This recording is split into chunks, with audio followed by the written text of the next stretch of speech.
ओम नमो भगवते वासुदेवाय। ओम नारायणाय।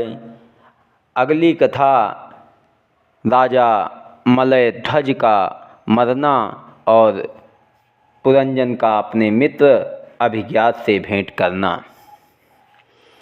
नारद जी ने कहा, हे प्राचीन महर्षि, मलय ध्वज बहुत दिनों तक राज्य करके अगस्त मुनि से ज्ञान सीखकर संसारी माया से विरक्त हो गए और राजगद्दी अपने बेटे को देकर स्त्री समेत वन में जाकर बहुत दिनों तक हरिभजन करके जब अपना शरीर त्याग किया, तब रानी चिता बनाकर और राजा की लोथ उस पर रखकर दाह करने के वास्ते तैयार हुई, पर मोह बस आग न लगाकर अति विलाप करने लगी।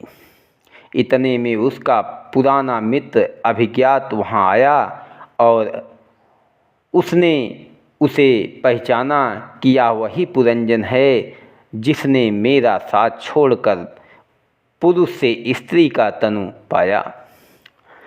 उसकी यह दशा देखकर अभिज्ञात ने दया करके जब स्त्री रूप पुरंजन से पूछा, तू क्यों इतना रोती है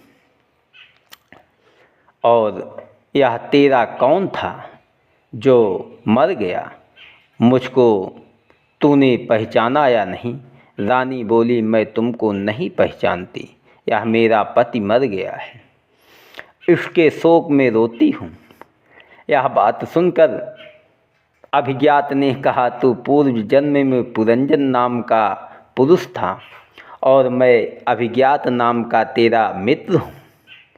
तू मेरा साथ छोड़कर घर से निकल आया और एक दिन के संग भोग विलास व संसारी सुख में फंसकर मुझे भूल गया, इसलिए तूने स्त्री का तनु पाया। इसके मरने का शोक छोड़कर पुरुष तनु मिलने का उपाय करना चाहिए। हम और तुम दोनों मनुष्य हंस रूपी जीवात्मा और परमात्मा मानसरोवर के किनारे के रहने वाले हैं। तू संसारी मोह में फंसकर नष्ट हो गया। यह जीव माया से 84 लाख योनि में अनेक प्रकार का तनु पाता है। यह वचन सुनते ही जब स्त्री रूप पुरंजन को ज्ञान उत्पन्न हुआ, तब उसने पति का शोक छोड़कर उसकी लोथ जला दी और अभिज्ञात की आज्ञानुसार हरिभजन में लीन हो गया। यह शरीर छोड़ने के उपरांत उसे पुरुष का तनु मिला और वह अभिज्ञात से जा मिला। इतनी कथा सुनकर प्राचीन महर्षि ने नारद जी से पूछा कि महाराज, मैं संसारी जीव इतना ज्ञान नहीं रखता जो इस कथा का अर्थ समझ सकूं। आप दया करके विस्तार पूर्वक इसका हाल वर्णन कीजिए, तब मेरी समझ में आवे। यह वचन सुनकर नारद जी बोले, हे राजा पुरंजन, जो जीव और अभिज्ञात नाम मित्र को परमेश्वर समझना चाहिए, जो इस जीव की रक्षा सब जगह नरक व गर्भादिक में करते हैं पर किसी को दिखलाई नहीं देते। यह जीव परमेश्वर का स्मरण व ध्यान छोड़कर संसारी सुख में फंस जाता है और जैसे कर्म करता है उन्हीं कर्मों के अनुसार 84 लाख योनि में जन्म पाकर इच्छा पूर्वक उस तनु में सुखी नहीं होता। उसी तरह पुरंजन भी अभिज्ञात का साथ छोड़कर 84 लाख योनि में बहुत दिनों तक भ्रमता रहा।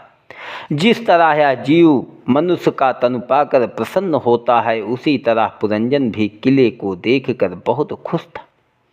जैसे उस किले में 9 द्वार थे, वैसे ही मनुष्य तन में कान व नाक आदि 9 छिद्र इंद्रियों के हैं। मनुष्य का शरीर रथ के समान है, जिस पर बैठकर पुरंजन शिकार खेलने गया था। उस रथ के घोड़े इंद्रियां को समझना चाहिए। जिस ओर मन आदि इंद्रियां दौड़ती हैं, वही काम मनुष्य करता है। मनुष्य के अहंकार को वह श्राप जो पुरंजन ने किले के दरवाजे पर देखा था समझना उचित है, क्योंकि मनुष्य बुढ़ापे में समय भी अपना अहंकार नहीं छोड़ता। वह कहता है कि हम मरते दम तक अपने लड़के वालों का पालन करेंगे। वह यह बात नहीं जानता कि सबका पालन करने वाले परमेश्वर हैं। मनुष्य की बुद्धि को वह स्त्री जिस पर पुरंजन मोहित हुआ था समझना चाहिए।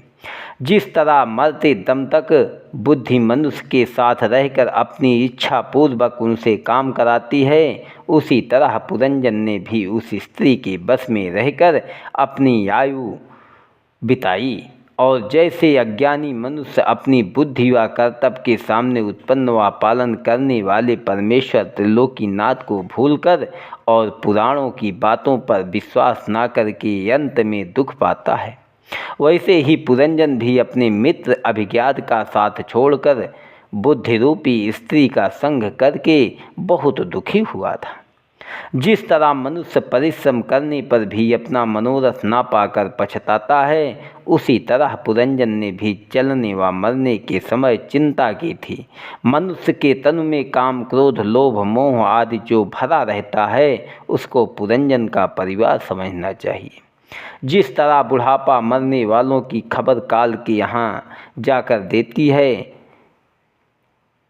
कि उसको मार लो, उसी तरह जरा नाम की कुटनी ने भी पुरंजन के बुढ़ापा को देखकर प्रज्वार गंधर्व से उसके मारने के लिए कहा था।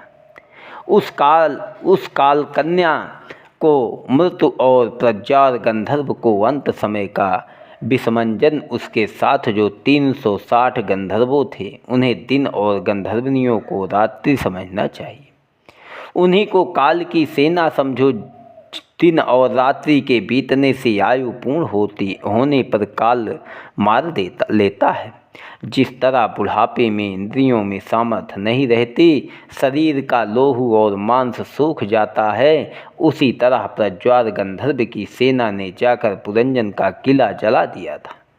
मरते समय जिस मनुष्य का जिस तन में ध्यान लगा रहता है, वह मनुष्य मरने के उपरांत वही तन पाता है। पुरंजन का चित्र मरते समय पुरंजनी में लगा था, इसीलिए वह स्त्री हुआ। अबला होने से अपने पति की आज्ञा में रहकर दिन रात काटने पड़ते हैं। जब तक इस जीव की मुक्ति नहीं होती, तब तक इसी तरह 84 लाख योनि में जन्म पाकर दुख से नहीं छूटता। जब वह अभिज्ञात नामक मित्र जो ईश्वर है, दया करके मनुष्य तन में किसी साधु व महात्मा से भेंट कर दे और उस महात्मा के ज्ञान उपदेश करने से मनुष्य हरिकथा व कीर्तन सुनकर अज्ञान छोड़कर हरिचरणों में प्रीत करे, तब ईश्वर का भजन व स्मरण करके जन्म व मरण से छूटे। जिस तरह पुरंजन अभिज्ञात मित्र की कृपा से अपना पहला तनु पाकर मुक्त हुआ था, सो हे राजा, ईश्वर की दया के बिना साधु व महात्मा का दर्शन व सत्संग मिलना कठिन है, और मनुष्य हरिभक्तों का सत्संग व सेवा किए बिना संसारी रूपी जाल से निकल नहीं सकता। सो तुमने बहुत दिनों तक राज्य गद्दी पर बैठकर संसारी सुख भोगा, बहुत से यज्ञ व दान करके यश पाया। अब तुम्हें उचित है कि अपना मन विरक्त करके हरि चरणों में प्रीत लगाकर परमेश्वर का भजन व स्मरण करो, जिसमें तुम्हारा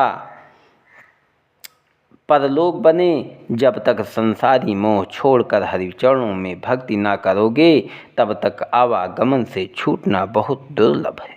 सो तुम परमेश्वर की कथा व लीला सुनकर जब साधु व महात्मा से सत्संग करोगे, तब तुम्हारा अंतःकरण शुद्ध होगा। दान और यज्ञ करने से संसारी लोग थोड़े दिनों देवलोक में सुख भोग कर फिर जन्म लेकर दुख पाते हैं, और विरक्त होने व भक्ति करने से वैकुंठ का सुख मिलता है। सो तुमको भक्ति करना चाहिए। यह वचन सुनते ही राजा ने हाथ जोड़कर नारद जी से कहा, महाराज, यह ज्ञान आपने बहुत अच्छा बतलाया, पर अभी तक हमारे बेटे जो तप करने गए हैं नहीं फिरे। वे लोग आवे तो उन्हें राजगद्दी देकर मैं वन में जाकर परमेश्वर का तप व ध्यान करूं। नारद मुनि का एक बाघ हरिणी समेत अपने योग बल से प्राचीन महर्षि को दिखलाना। मैत्रेय जी ऋषिश्वर ने कहा, हे विदुर,